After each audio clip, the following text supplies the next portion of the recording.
All right, we're at it again using AI to learn jujitsu.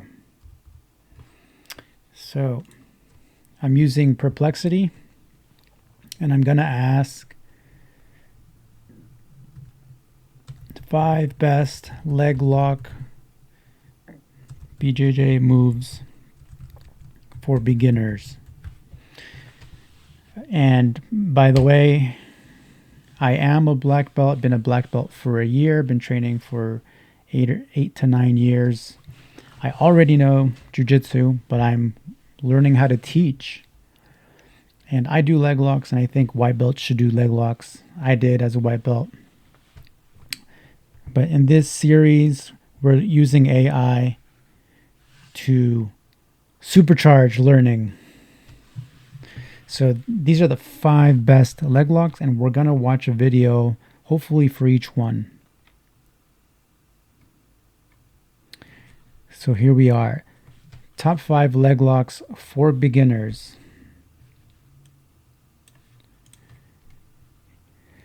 And straight ankle lock. One of my favorite leg locks. So we're going to watch a video on that. Number 2 is a knee bar. Number 3 is a toe hold. 4 is a heel hook. 5 is a calf slicer. Very interesting, this list. I think number 4 and 5, the heel hook and calf slicer, are very advanced. And I don't think a beginner should be pulling it off. But it would be good to know, maybe just for safety. Toe hold and knee bar are also mid to advanced, but definitely an ankle lock. It's white belt legal in most tournaments. I would say all tournaments that I know of, but I'm going to say most. So let's just start with that. Let's see.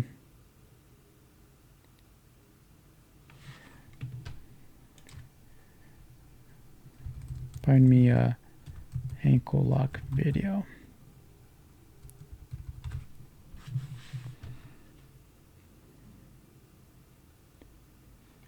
Jiu-jitsu.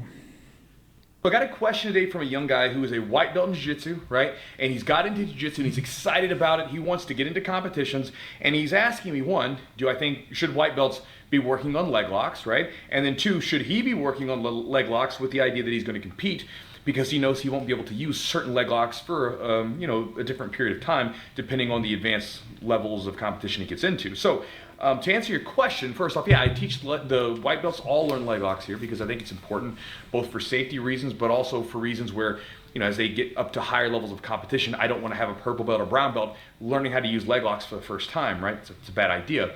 But there is something that's important. If you're going to compete, one of the things that I've seen a couple times with some of our white belts is like they'll get into leg locks and they'll really like the knee bar. Or I've got one white belt, man, he loves leg locks. It's what he wants to do all the time. But he can't use half of his moves or even more than that. And again, he's going to be a blue belt soon, but he can't use a lot of... Whoops, that was a good video. Let me just fast forward to the actual action. I got a question today from a young guy who is a white belt in jiu-jitsu. His ankle, reach out for you and plot and better, because you think about it. If he's going to be if he's going to be aggressive with his guard retention, that usually means that his legs are going to be working, right? And if his legs are extended, it's just the same as if his arm is extended. He can push you away, but there is a danger of being caught. And this means that this leg is in danger for all kinds of stuff. This is why, again, if you're facing someone that's got really good leg locks, you're going to be really careful to bring your legs in. You don't want to be reaching out with them. And if you're a white belt going into a competition, if you're out here like in a standing passing position and you're moving, if you get out here, you're going to start to feel those legs reach out for you, okay? Now, if the person's savvy to it, if you start to attack with the ankle lock, he's going to pull his foot back, which again can open up the pass.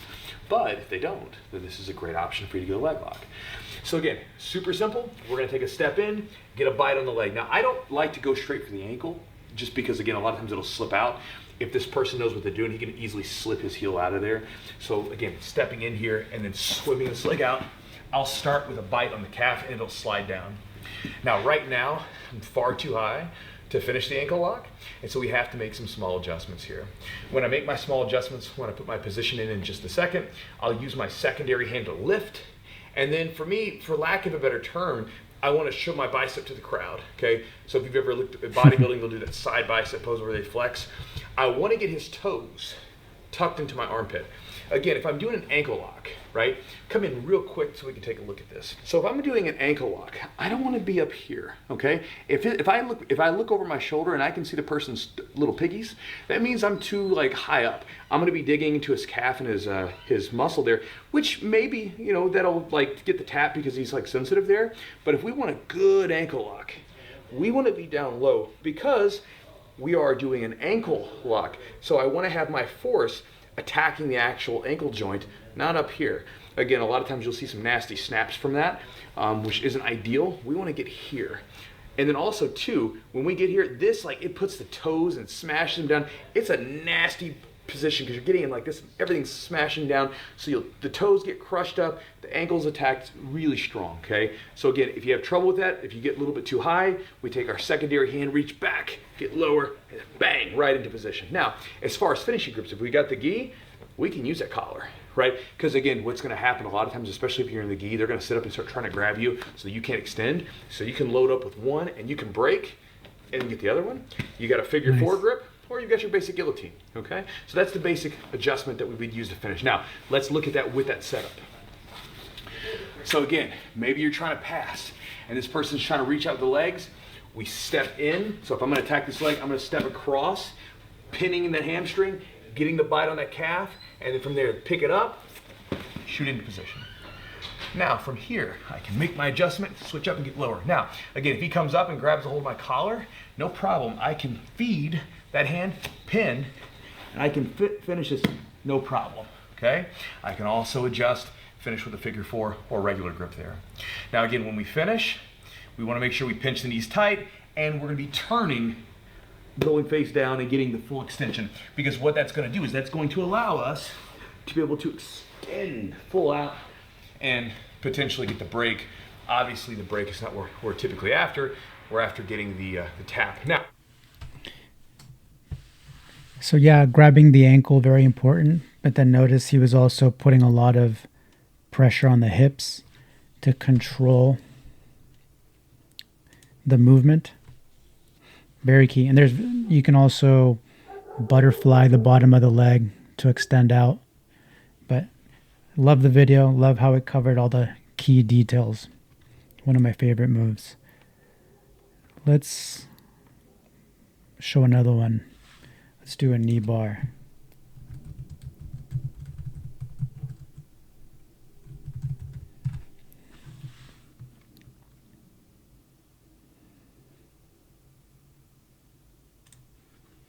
All right, so this is the drill I want you to practice with your training partner. This is probably a step down from what we just did. If the previous technique you're having trouble with, and there's nothing to be ashamed of with that, when I first saw this move hit in competition, it took me so long to be able to figure out how they did it. And it is complicated because it requires both your training partner to give a high level response and you to make a high level adjustment. Those are very, very hard to replicate in the gym. And again, I'm saying I had a really hard time figuring this out, especially this hip swivel. So this is a drill you can do with your training partners to both improve just general knee bar performance, but also to be able to practice this move. So I want you to sit here with your training partner. Tyler's right knee's on the ground. His left knee is on my left hip. He's on his hands. And what I'm gonna do is I'm just gonna reach through and grab his kneecap. Kind of like a shotgun arm bar. We're doing like a shotgun knee bar here. What we're gonna do is we're gonna throw our legs up and we're gonna cross our ankles. Just like closed guard here. So again, we're not body triangling. We've already covered the problems with body triangling here. Counters, way easier for him to sit to 50-50, right? So what we wanna do, we wanna cross our ankles and we wanna I turn my kneecaps to the opposite side of the knee bar.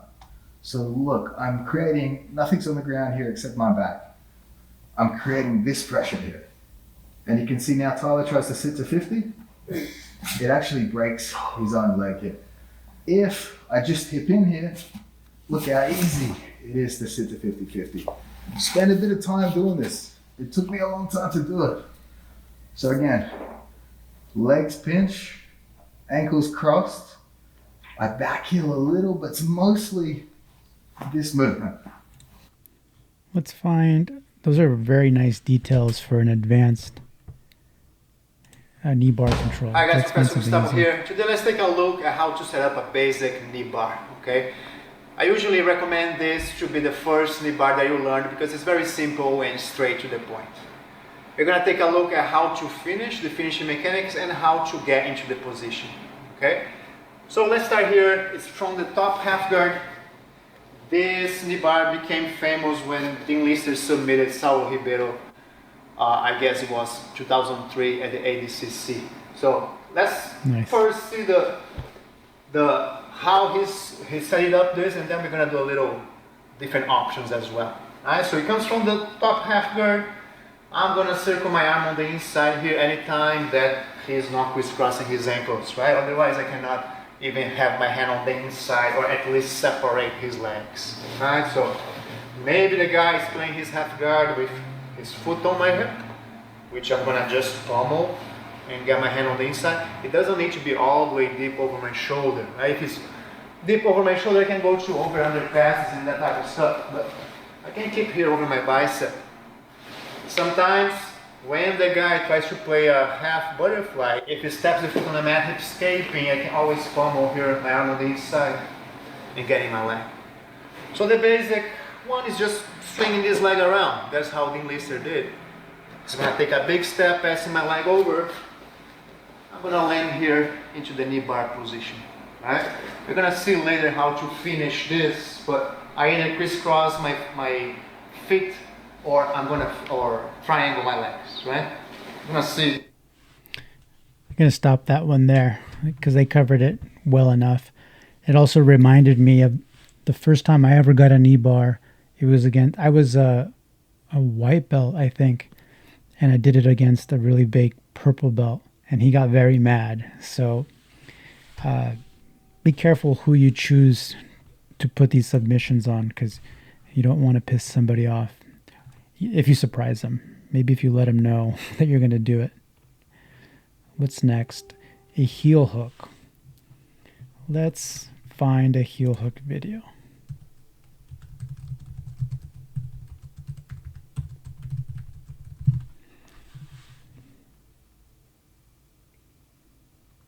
Should we watch Craig Jones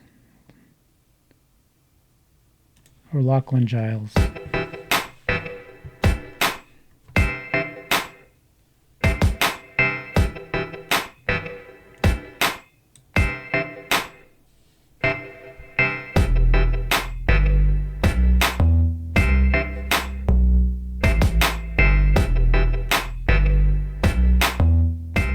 Alright, so we'll go over the inside heel hook, which is probably the most dangerous or the heel hook that has the potential to cause the most injury the fastest. Generally, we'll often set this up from this position. It's got a bunch of different names. We'll just call it a saddle today for the sake of giving it a name. So obviously the first thing we want to have is good control of the leg before we even worry about going for the heel, okay? What I don't want is Craig to free this knee, yeah? Usually, especially if he turns this way, he gets enough room to free the knee like that. So I want to make sure my legs are doing their best to stop that. What a lot of people do here, I think, is they triangle their feet and they start extending. But the gap here, when I extend, like with the triangle like that, it gives him still a lot of room to start turning and freeing that knee, okay? This leg's gonna do most of the work to stop that knee freeing, and it's a lot better if I'm actually pulling back, like kind of like this one pulling back and this one chopping down, like that. Okay, so try and free your knee now, Craig. And because of that, it's really tight here, there's no gap, it's harder for him to free his knee from the actual heel hook, okay? Now this is while we're doing the setup, okay? All right, we won't even worry about the fact that Craig can be defending with that leg at the moment. Just gonna do a basic how to set up the heel hook from here. I tend to, especially when people are first learning this, I prefer instead of falling on this side trying to do it, where your elbow gets in the way of getting the right angle, you still can do it here, but it's harder.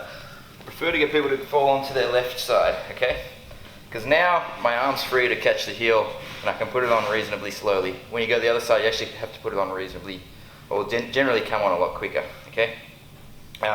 When we're here, I'm still applying the same tension with my legs. I want to bend Craig's knee. So one way I stop Craig getting out of the heel hook is I put some pressure to bend the knee. Once the knee's bent, especially if I hold back here, try and retract your knee, Craig, it's stuck. If you go straight to the end, sometimes they just like scoot back. Sometimes they can like start to suck their knee free here, okay? So I tend to like to grip around the knee and use my armpit to start to bend, like that. Now, I think two really common mistakes people make when they go for the heel hook.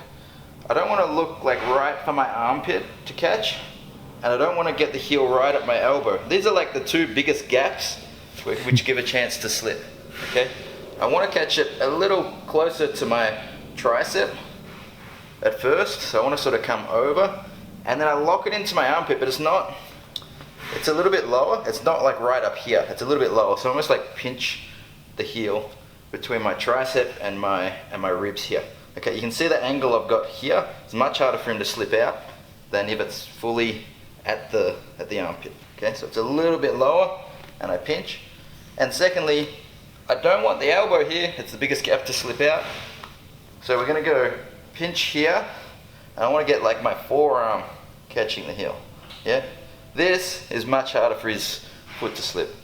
Then my other hand's gonna come nice and tight, connect palm to palm. I lock my elbows tight to my body, and it shouldn't take much to finish. Don't just rotate here, because they can potentially roll with you. You wanna be turning your, I always think you're trying to purely rotate imagine the thigh bones here, your femur, and you got your tibia here. You're trying to just rotate the tibia like that. That's what's gonna cause the injury effectively. So I'm trying to put pressure down here as I rotate with my arm. The tibia should be rotating on the spot, so my armpit has to go this way as my elbow's lifting, okay? I'll end it there. Heel hook, nasty. The other thing to note is in that position, you could also get an ankle lock. That's in the saddle. I won't get into reaping, but if you're allowed to do saddle, you could do ankle lock and a heel hook. But very good video. I'm a big fan of Lachlan Giles. I think the next one is toe hold. Oh, we must have jumped from, I skipped toe hold. So we have toe hold and calf slicer. Let's do,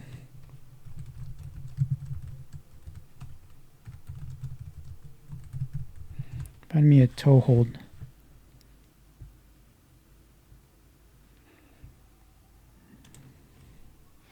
Are you ready, Mendagas? For sure. All right. Teach me grappling. What's up, guys? Brian Peterson. I've got Mendagas straight from Lithuania, right? Right. Okay, so say something in Lithuanian. Sveiki. What does that mean? Hey. We're going to show you guys a great toe hold drill. If you guys want to learn toe holds, like this drill, you won't really know what to do with it. When I learn a toe hold, I'll grab his foot and I'll go. And then the coach will say, no, you got it backwards. And you'll go. No. Yes. Now, yes. Now, actually, by the way, when people say the toe hold, the inside toe hold is actually the toe hold that most people mean when they say inside toe hold. Okay, this is the outside toe hold. This is illegal in jiu-jitsu competition at most competitions. This is an illegal technique. It's going the outside way. A lot of people just say you're doing it wrong, but it's actually a move that can work, but it is the illegal one. The inside toe hold, where the foot, the ankle, the same way when he makes a mistake and he steps off of a curb and he rolls his ankle like this and it pops on the outside, that's the toe hold that we want to do. So you think of it like when you rolled your ankle. Everybody rolls their ankle. This is the toe hold that we want to do. Okay, the inside toe hold. Okay, lay over in your stomach. Okay, so in order to kind of like stare at feet, you got to stare at feet long enough to figure out how to toe hold them. Again, if I look at it right here, this is not it. You see where I am? This is the outside toe hold. We're not teaching that. We want to learn the inside toe hold, the toe hold. So what I'm going to do is, I'm going to sit on my butt, okay, and just be right here like this. And I get my students lined up like this. He's going to tap his hand to the mat when he feels the pressure. So watch what I do. I look at one of his feet. I got the toes pointing at me. I always want to move his toes inward, okay, like they're going to go inward. So when they go inward, I move my head aside, and it's going to be my right hand right here. It's always going to be his left leg, my right hand. His right leg, my left hand. Okay, so again, come in and get this angle over here. Here's what I always want to teach you guys. Look, pinky finger covers pinky toe. Pinky finger covers pinky toe. When I grip like this, you have two choices. Mendagas has got a bigger foot. He's a little bit bigger than me. So I probably would not grab Mendagas with my thumb. I would use a thumbless grip. If I have a skinny, little, tiny female and I want to break her ankle, I'll hold like this. And sometimes I will grab like this, but what I mean is when I come around and I lock it, this hand's gonna circle around and I lock it, I will roll my thumb out, just like I do on Kimuras. Now, part of the toe hold is a push, and part of the toe hold is a pull. Now, how much do you give to each? Some people go, oh, you 50-50 it. Or some people go, no, you do 60% pull, 40% push. Look, I don't know. I'm very experienced at this game, and I don't know. Most of the time, I pull. So I take my left elbow. See how far my left elbow is from my body? I pull my left elbow. See, I'm pulling. And I get the tap. Now, what would happen if I pushed? I don't want it to go away from my body too much, like this, and try to push, but it works. Okay, finally got him. Okay, that was like him being nice to me, finally going, all right, coach, I'll tap. So there is a little bit of both that you have to do. Now, let me say this. You never want a toe hold to be straight. So if he straightens his knee, straighten out the knee, I don't want this. This allows rotation. So the more his knee is bent, the better it is. But I also don't want it always far from my body. There is a toe hold I won't show today where you will want it far from your body, but we're not going to do that yet. Basics, right? Basics. Connect to my body and here. You see that? Now I go to the other side. Look at my hand. Swipe his toes inward.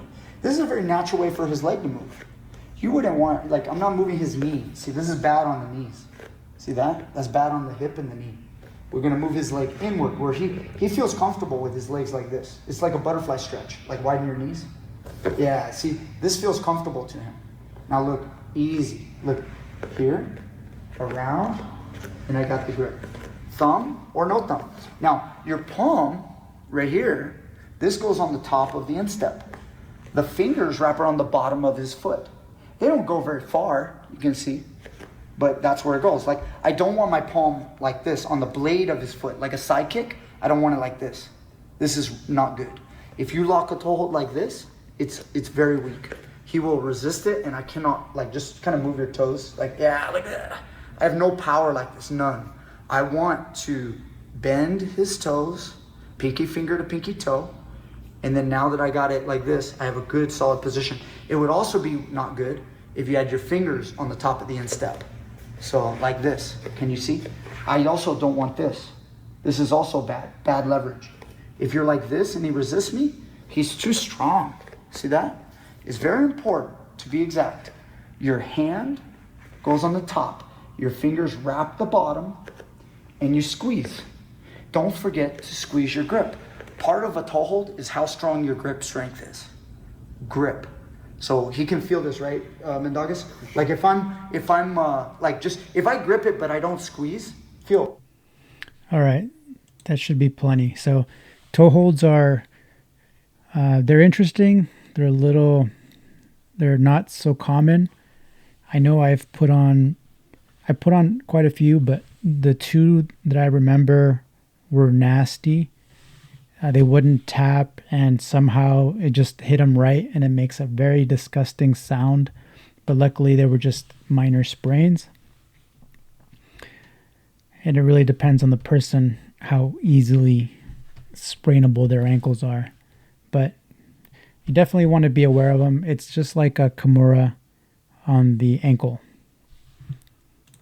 Let's see if we can do the last one, which is a calf slicer.